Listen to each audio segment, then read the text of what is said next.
Bom dia, pessoal.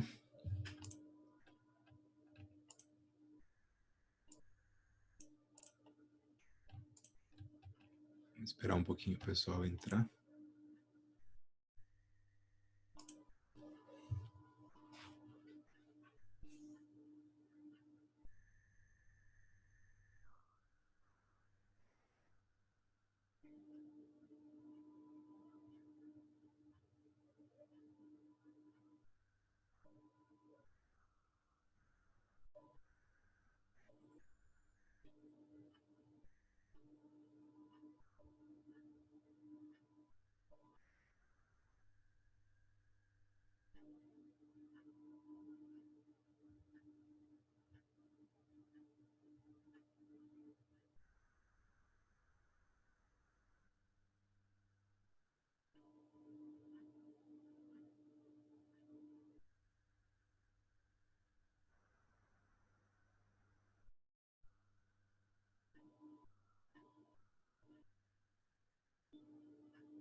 Bom dia, pessoal. De quem está aí, todo mundo está com a nota certa lá.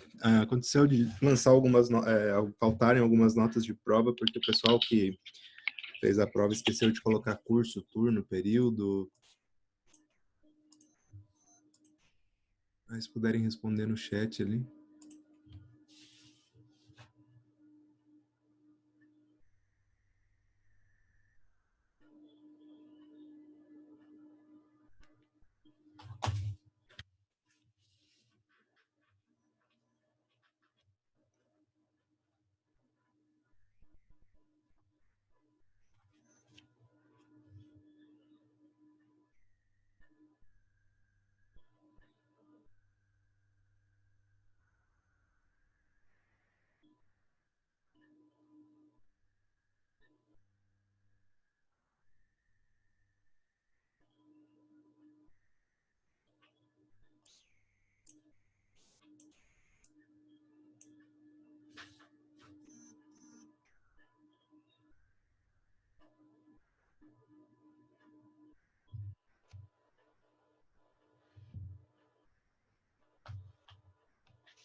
Bom dia, Cleice.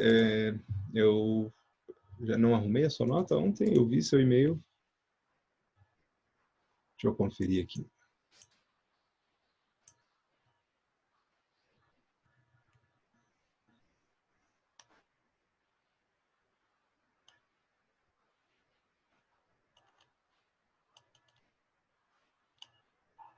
Acho que foi antes de ontem.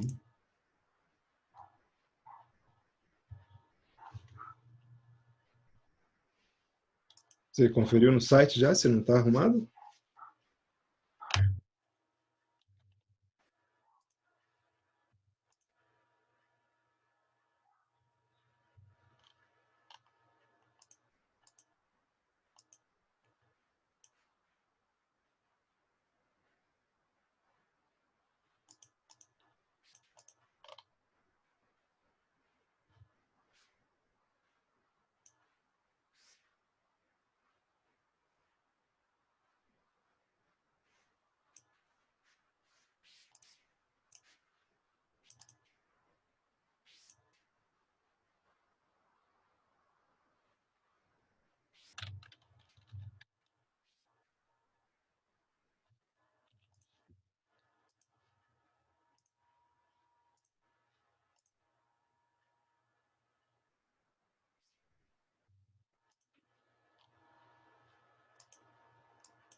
Pronto, já está arrumado lá, Cleice.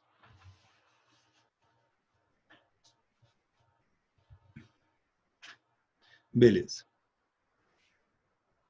Tô achando estranho tá entrando. Vocês estão tendo aula, pessoal, online aí essas semanas. Tem sempre poucos alunos, assim, uma fração do normal. Ou tem entrado mais gente? Se puderem me informar, porque eu passei para os coordenadores o ID, né, do Zoom aqui, a senha, etc., para as aulas, mas tô achando que ainda tem pouco aluno.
Beleza, ontem eu ainda recebi um e-mail de aluno pedindo o link, que eu não tinha recebido ainda. Então, não sei, pessoal, se vocês conhecem outros alunos aí que estão nessa disciplina de direito, informem eles do Zoom. Eu sei que é difícil, a maioria do pessoal, claro, essas aulas vão ser gravadas, né? Eu dou essa mesma aula 4 vezes na semana, então eu subo para o YouTube lá uma delas, né? E como não tem controle de frequência, acaba que muita gente não vem, assiste depois gravado e tal. Às vezes só perde a oportunidade para tirar dúvida, etc. Mas de quase 70 alunos, a diferença é bem grande. Beleza, vamos lá, pessoal. Conversa, então, sobre responsabilidade penal, né? Penal ou criminal, tanto faz aqui, né? Penal por quê? Porque é o ramo do direito que aplica penas, né?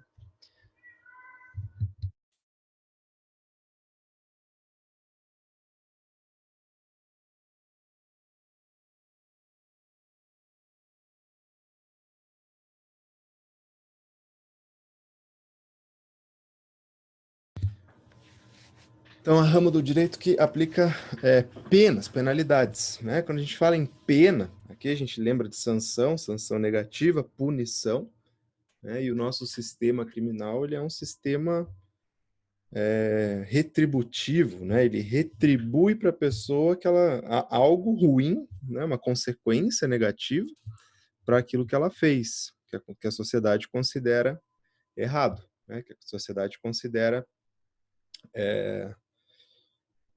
muito contrário aos seus valores. Lembram lá do começo que, né, a gente veio vendo a questão do fato, valor, norma, sanção, etc. E no direito penal é onde essa parte da sanção ela é a mais severa de todas, né? A pena aqui, as penalidades, elas não são apenas multas ou pequenas correções, são penas corpóreas, né? Envolvem o direito mais caro que o Estado pode tirar seu, que é a liberdade. A vida, o Estado também pode tirar de você. mas só em caso de guerra declarada, né? O crime de traição à pátria, por exemplo, é punível com pena de morte. Mas, em tempos de paz, né, como é o que nós estamos há um bom tempo, não existe essa previsão. Então, o que o Estado te tira é a liberdade. Legal.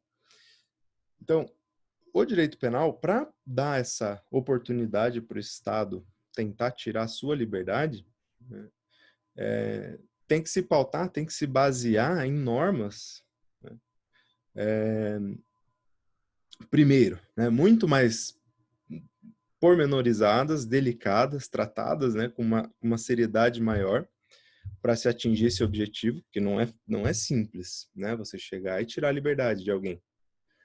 Então a gente vê sempre assim, são críticas, comentários, principalmente, né, da população leiga que fala, poxa, né, vê um vídeo lá de algum fato, algo que aconteceu e fala, poxa, tem que matar esse, né, bandido, né, tá na cara. Mas, né, ali é sempre necessário uma análise muito mais significativa do fato, do que aconteceu, para a gente poder aplicar essa reação do Estado, né, que é a decretação da prisão da pessoa, né, retirar ela do convívio em sociedade. Legal. Aqui, aquilo que as pessoas fazem, né, para levar uma pena, né, para sofrer uma pena desse tamanho, afronta, né, e fere os valores mais caros da sociedade. Tanto que no direito penal, pessoal, tá? Eu não estou passando os slides agora porque é uma conversa mais uma introdução assim para facilitar. Mas aqui a sociedade tem os seus valores mais caros feridos, né, para o direito penal poder entrar em ação. Eu falei, acho que cheguei a comentar em alguma aula, né, que o direito penal é quase como um zagueiro no futebol, bem daqueles que machucam os outros, né, porque ele chega sempre atrasado, né, porque o fato já aconteceu, né, a pessoa foi morta, né, foi furtada, roubada, aquele valor que a sociedade tinha já foi ferido, né, e o direito penal ele chega atrasado, depois, para punir a pessoa, né, ele pouco trabalha com a prevenção. Tem uma ideia geral de prevenção, né, quando a gente fala em pena, que seria qual a prevenção? O medo que a pena vai causar no cidadão ou na sociedade para deixar de cometer o crime, né? Agora, raciocinem comigo aqui, né? Se isso faz sentido ou vale. Talvez para você, que nem precisa do Código Penal para te dizer que é errado matar alguém, você não vai matar alguém. A maioria das pessoas é assim. Não precisa dizer que não é também, tá? Não precisa chegar e falar, não, professor, só não mato porque tem o Código Penal. Se não tivesse, eu tinha matado uns 2, 3 aí. Mas para quem vai cometer crimes, pessoal, né? Isso é a ciência que mostra. A pesquisa da criminologia é que não tem necessidade do direito penal. O bandido ele não para e pensa assim, olha, né, em vez de tacar fogo nessa pessoa viva, eu vou dar apenas um tiro bem no meio da cabeça aqui, porque ela não vai sofrer muito, mas não porque eu não sou cruel, não, porque o Código Penal fala lá no artigo 121 que matar alguém, a pena é de 6 a 20 anos. Se o homicídio for praticado com alguma tortura, né, ou envolver explosivo ou algum artifício, aí ele deixa de ser simples, passa a ser qualificado e a pena passa a ser 12 a 30. Como eu sou réu primário, né, não vai ter nenhuma agravante. Poxa, aproveitando, eu sou menor de 21 anos, mas maior de 18, tem uma outra atenuante da pena, etc. Minha pena vai ficar no mínimo. Então, 6 anos da regime semiaberto. Então, é melhor matar desse jeito do que qualificado, porque qualificado é 12 a 30, o regime inicial da pena já é o fechado. Não, a pessoa não pensa assim. Ela só vai lá e faz. Então, a gente fala, o direito penal ele chega atrasado e ele meio que se presta para quem não precisa dele. De qualquer maneira, né, a ideia dele nunca é preventiva. Né? A ideia central é retributivo, é castigar aquilo que a pessoa que teve aquela conduta. E, né, aqui, quando a gente falava em valores, né, então, vou passar o slide aqui, quando a gente falava em valores da sociedade, para o direito penal, eles são chamados bens jurídicos, né? Então, qual é o bem jurídico protegido, né, no direito penal? Por exemplo, no crime de homicídio, qual é o bem jurídico penal? Qual é o bem jurídico protegido? Né? O que eu estou tentando proteger quando eu falo que matar alguém é crime? Né? Estou aqui com o Código Penal aberto, vocês não estão vendo, né? Mas quando começam, né, os crimes na parte especial contra a pessoa, ele fala lá, título 1 dos crimes contra a pessoa. Então, eu já estou vendo. Bom, vamos ver, né? São crimes cometidos contra pessoas. Legal. Capítulo 1 dos crimes contra a vida. Qual é o bem jurídico que está sendo protegido, então, nesses crimes aqui? Homicídio simples, homicídio qualificado, feminicídio, homicídio culposo, induzimento, instigação ou auxílio a suicídio ou a automutilação, infanticídio, aborto.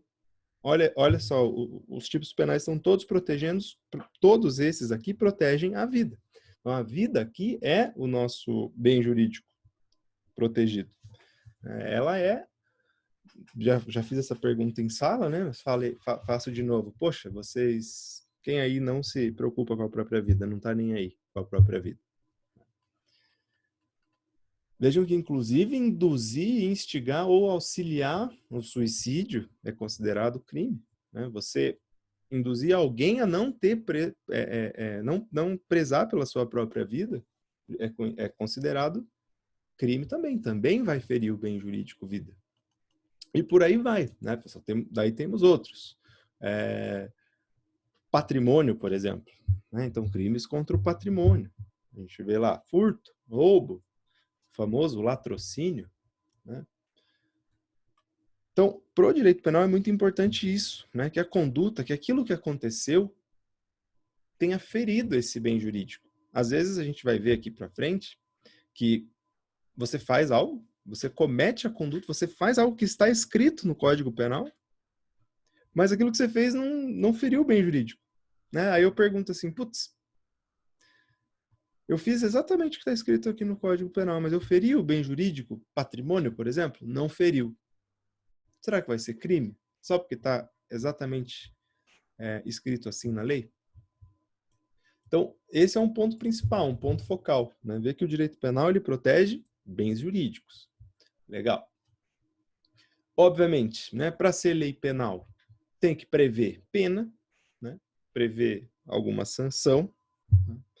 É até discutido hoje, né, pessoal, se o crime lá de porte de droga, né, de entorpecentes para uso pessoal, para consumo próprio, é considerado um crime ou não, né? E uma boa parte da doutrina diz que não, né? Eu vou abrir aqui, ó, e vou ler para vocês. A Lei 11.343 de 2006 é a lei de drogas. É ela que prevê os crimes relacionados ao tráfico de drogas ou porte para uso pessoal, né? Ou para consumo próprio. Vamos lá, no artigo 28. Dos crimes e das penas é o capítulo. Então está dizendo que é crime. Aí vem uma série, né, de... Vou ler para vocês saberem. Então, ó, quem adquirir, guardar, tiver em depósito, transportar, trouxer consigo para consumo pessoal drogas sem autorização ou em desacordo com determinação legal ou regulamentar, será submetido às seguintes penas. São penas. Bacana. 1. Advertência sobre os efeitos das drogas. Você vai escutar um sermão lá do promotor de justiça ou do juiz. Né? A advertência é um puxão de orelha. 2. Prestação de serviço à comunidade. 3. Medida educativa de comparecimento a programa ou curso educativo. Essas são as previsões. Aí muitos falam, bom, como não tem pena corporal, né, não dá prisão, será que eu posso considerar isso crime? Será que eu chamo de crime isso? Vejam, porque aqui, qual é o bem jurídico protegido quando eu falo em drogas? Será que o Estado está preocupado com a sua vida, usuário? O que vocês acham? Pense. O que eu estou protegendo aqui?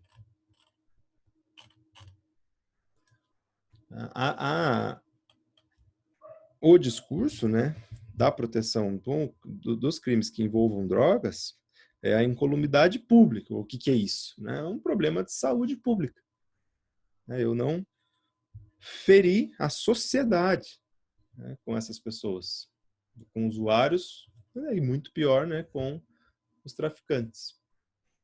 Porque trazem consequências mais severas do que apenas o próprio crime, ou apenas o próprio porte, posse, né, das drogas. Então, tudo isso, né, pessoal, para explicar aqui, o direito penal, ele prevê penas, obviamente, tá? Então até fica essa discussão, será que é crime porte de droga? Porque ele não prevê uma pena, né, corpórea. Quando a gente fala pena no direito penal, não deve ser um puxão de orelha, né? Um sermão. Por que, por exemplo, no crime de homicídio, né, se a pessoa matou alguém e agiu de uma maneira bem errada, por que não tem uma previsão de uma pena de sermão lá também? Né? Além da pena de prisão, podia ter também um puxão de orelha, mas não tem. Veja como, né, é uma questão muito mais tratada de uma maneira muito mais fria, o homicídio, e o posse e porte para uso é muito mais leve nesse sentido, né? E quem já presenciou uma audiência desse tipo, não sei se alguém já presenciou, mas geralmente o sermão do juiz ele é bem tranquilo, né? Não tem nada assim. Ele conta dos problemas que todo mundo sabe sobre drogas, o que acontece, etc, que a pessoa causa na família, mas acaba que, né, pelo menos aí uma visão pessoal, acaba que não chega a ser uma pena, não é uma penalidade. Muito bem. Legislação principal. Lembra que a gente falava de fontes do direito? Da onde vem o direito? Então, obviamente, a Constituição Federal sempre prevê algo, né? Alguma proteção, ou tem sempre algum comentário sobre as áreas do direito. O direito penal não ia ser diferente. O Código Penal. No Código Penal, pessoal, nós temos a previsão dos crimes, mas não se esgota nele, não é só ele que tem leis específicas, então, se vocês forem procurar no Código Penal lá, tráfico de drogas, não tem, é uma lei própria, né? A lei de drogas. Bacana. Ali como está um exemplo. O Código de Trânsito brasileiro também, né? Então tem crime de homicídio culposo na direção de veículo automotor. Não é a mesma coisa que o crime de homicídio ou tentativa de homicídio, etc., do Código Penal. Tem um artigo específico para esse crime no Código de Trânsito. Então quem é aplicado aqui no caso seria o Código de Trânsito brasileiro. Código de Processo Penal, então também faz parte da legislação penal, né? Sempre pergunto, professor, diferença entre Código Penal e Código de Processo Penal. Eu sempre falo lá na aula introdutória, nas aulas introdutórias, né, sobre essa diferença do processo. Lembram que eu sempre falo? Processo é o quê? São as regras do jogo. Agora, pensa em procedimento, processo. O Código de Processo Penal, ele vai te dar o processo, o procedimento para como chegar na condenação de alguém. Qual é o caminho que eu tenho que traçar a partir de que um crime é cometido? Como que eu faço para chegar lá no resultado? Prisão, né? Como que vai funcionar a investigação policial? Como que vai funcionar o processo criminal? Né? Como que vai ser a prisão, né? A execução da pena depois que a pessoa está presa? Quem pode visitar, quantas horas, que jeito, tudo isso é processo, é procedimento. É diferente do Código Penal, que prevê os crimes em si, os fatos criminosos, né? Os fatos criminosos, no caso. Então, se você for procurar no Código Penal, você não vai achar lá como que funciona a investigação policial. Né? Apesar de estar pensando, é Código Penal, não, lá não diz. Quanto tempo tem o delegado de polícia para encerrar o inquérito? Por exemplo, né? Isso é um exemplo. Legal. Alguma dúvida até aqui, pessoal? Vão mandando ali no chat que eu vou pausando e respondendo. Beleza. Responsabilidade penal é a busca pela aplicação das sanções. Então, quando a gente fala no nome responsabilidade, lembram lá na responsabilidade civil, é você tentar retornar as coisas ao estado que estavam antes, né, da conduta. Então, bateu no carro de alguém, vai ter que indenizar. Indenizar para quê? Para voltar o carro à maneira como estava antes. Então, tento retornar tudo. No direito penal, não. Não tem como voltar atrás. Né? Professor, no furto, dá para devolver o que foi furtado. Sim, mas a ação em si é uma violência que causa um estremecer na sociedade. E isso é penalizado.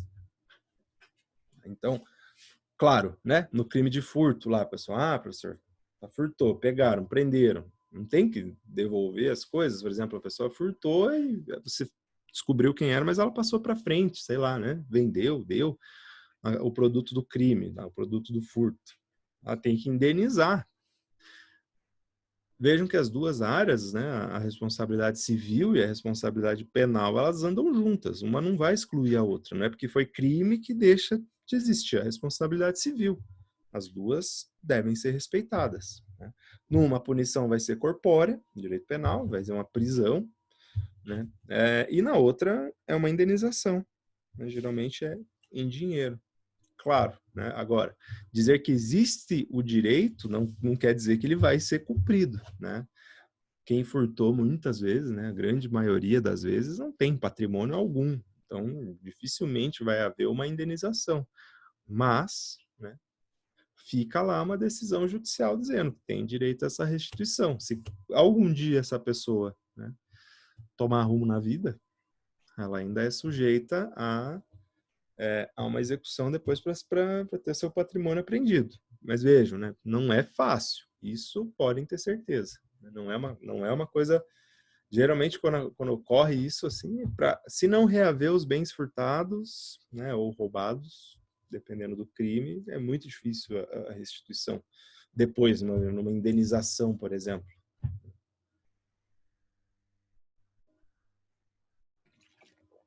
São reflexos aí de um sistema complexo, né? Legal. Aqui, exclusividade, tá? Não precisa decorar isso aqui, pessoal, mas lembrar, só a lei penal define crime e impõe pena. Ela é um pouco mais restrita, tá? Quando eu falo não precisa decorar, é porque eu não vou cobrar isso, mas é para vocês saberem. Então, por exemplo, né, lembram lá que medida provisória é um tipo de lei, é um tipo de norma, tá? Não pode falar lei, não podemos confundir, né? É um tipo de norma. Agora, a medida provisória, pessoal, ela é criada pelo presidente da República, por exemplo, quer dizer, né, ele vem e inventa uma norma na hora ali, e essa norma tem vigor. Essa norma nunca vai poder ser penal, porque só a lei penal pode prever penas e crimes. Só ela pode criar crimes. Então, o presidente não pode chegar e criar, por medida provisória, uma nova conduta criminosa. Isso é impossível, tá? Que é uma característica da lei penal. Ela tem uma forma para ser criada. Legal. Aqui, derivado do primeiro artigo, né, gera bastante dúvida. Né? Tem um termo em latim ali, uma frase em latim, nullum crimen, nulla pena sine lege. Aqui não há crime e não há pena sem lei. Então não existe, não tenho como punir alguém sem que haja, né, uma lei anterior definindo um crime. Se não houver lei dizendo que aquilo que você fez é crime, você jamais vai poder ser penalizado por aquilo que fez. Né? Vou abrir aqui porque é o artigo 1º, pessoal, do Código Penal. Artigo 1º. Não há crime sem lei anterior que o defina. Não há pena sem prévia cominação legal. Então, às vezes tem uma conduta lá, dizendo que é errado, mas não diz, não tem pena. Às vezes não descreve a pena. Acontece. Aí, a hora que o juiz vai aplicar, não dá para aplicar. Ah, você cometeu esse crime. Muito bem. Qual é a pena? Ah, não tem previsão. Ah, então vamos comparar aqui. Ah, esse crime é tão grave quanto esse outro aqui. Vamos aplicar uma pena parecida. Não pode. Tá? Tem que ser sempre previsto. E isso, né, serve também para a gente ter a noção da lei penal no tempo. Então, digamos que hoje você faz algo. Vamos pegar um exemplo bem esdrúxulo. Assim. Você chegasse na faculdade, desse um chutão na porta e quebrasse a porta para entrar. Sei lá, acordou nervoso. Vejam, essa conduta, pessoal, ela não é considerada crime. Não existe um tipo penal, né, um artigo na lei criminal que diga, né, que quebrar a porta para entrar na sala de aula seja crime. Mas, obviamente, a gente sabe que teria que indenizar porque causou um ato ilícito, né, causou prejuízo a alguém, então vai ter que ser indenizável. Mas crime não é. No dia seguinte, depois que você chutou a porta, no próximo dia vem uma nova lei penal dizendo que chutar a porta é crime. Faz um dia que você chutou a porta. E aí, você vai poder ser penalizado? Será que esse crime, essa punição vai alcançar você? Não. Então vejam, se não tem crime sem lei anterior que defina, a hora que você cometeu, né, aquela conduta, a hora que você teve aquela conduta, obviamente não existiu crime. Logo, se no dia seguinte passou a ser crime, você vai poder ser penalizado? Não, não vai. Então, isso às vezes acontece, né? Ou às vezes o pessoal sai correndo atrás de criar uma lei penal, né? Sai e cria uma lei penal só para punir uma conduta que aconteceu quando não era crime. Só que isso não funciona, não serve. Não tem como. A gente vai ver um exemplo, né, mais pesado, à medida que a aula vai avançando, né? A gente saiu lá do direito civil, entrou no penal, aqui os exemplos começam a ficar um pouquinho mais sangrentos. Tá? Pessoal, avisando que tem 1 minuto e 40 que a aula vai parar, né? E daí a gente retorna, tá? Por causa do limite do tempo aqui do Zoom. Legal. Então, falamos, anterioridade, não tem crime antes que a lei defina tal crime. Pessoal, isso vai cair, isso cai, tá? Por quê? Porque é muito fácil, né? E vocês viram na primeira prova aí que a prova é tranquila, né? A média aí das notas foi muito boa, principalmente porque tem consulta, né? Então facilita bastante. Legal. Aqui, pessoal, né? A norma ela é imperativa, a lei penal é imperativa e genérica, ela é obrigatória para todos, todo mundo tem que obedecer, isso é uma característica, isso não preciso nem entrar em detalhes. Assim como praticamente toda a norma, né? Lembram da imperatividade? Isso é para norma, né? Se pegarem e forem ler só sobre direito penal, eles falam isso, a lei penal é imperativa. Toda norma é imperativa, né? Toda norma jurídica é imperativa. Agora, o mais legal é que ela é impessoal. Tá? Isso vale a pena falar. Então, vai encerrar aqui, pessoal, daqui a pouquinho. E assim que retornar, eu falo nisso para não ficar cortado essa parte. Eu vou esperar aqui dar o tempo. Aproveitem para pensarem se tem alguma dúvida. Pode ser sobre qualquer coisa com relação ao direito penal. Não precisa ser só sobre o que eu falei também, tá?